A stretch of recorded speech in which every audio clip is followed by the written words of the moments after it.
भारत की राह में एक साथ चलना है, विकसित भारत की राह में एक साथ चलना है। चुनाव प्रक्रिया से हमें जुड़ने की बात, फिर क्यों ना हम इतिहास को दोहराए, फिर क्यों ना हम इतिहास को दोहराए, जो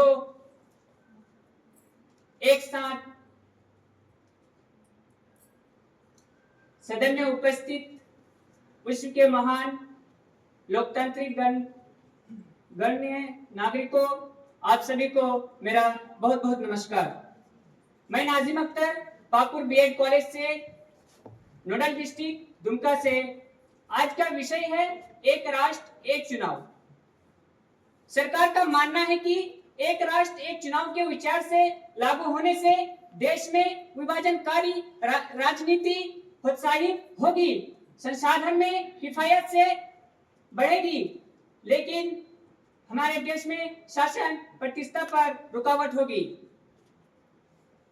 सरकार का मानना है कि 2047 तक हमारे भारत को एक विकसित राष्ट्र बनाना है।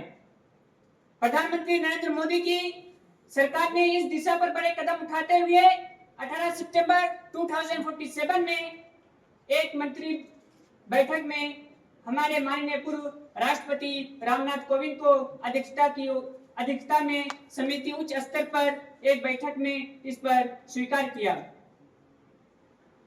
सूत्रों के मुताबिक एक राष्ट्र एक चुनाव का प्रस्ताव का उल्लेख का उद्देश्य करते हुए बताया कि लोकसभा और राज्य विधानसभा के साथ साथ अन्य चुनाव को कराना है। इस प्रस्ताव के कई फायदे हैं, जैसे लागत में कमी, शासन में स्थिरता, नीति में स्थिरता, राष्ट्र केंद्रित ध्यान में रखना, लोकतांत्रिक जवाबदेही को मजबूत करना। एक साथ चुनाव होने से चुनावी खर्चों में कमी आ सकती है, क्योंकि कई मतदाता केंद्र में सुरक्षा और लॉजिस्टिक्स पर खर्च बचाया जा सकता है।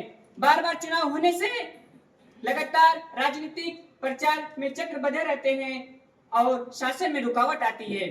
अलग अलग चुनाव होने से कई तरह की परेशानी होती रहती है, जो हम आप लोग समझ सकते हैं। एक तो खर्च बढ़ती है, लेकिन दूसरा विकास में भी प्रभावित होती है। यदि एक देश एक कर यानी जीएसटी लागू हो सकता है, तो फिर एक राष्ट्र एक चुनाव क्यों नहीं? हम सभी राजनीतिक नेता को चाहिए कि इस पर सवाल उठाएं और हमारे देश में एक राष्ट्र एक चुनाव को लागू करें। मैं इन्हीं बातों से समाप्त करना चाहता हूं कि थैंक यू।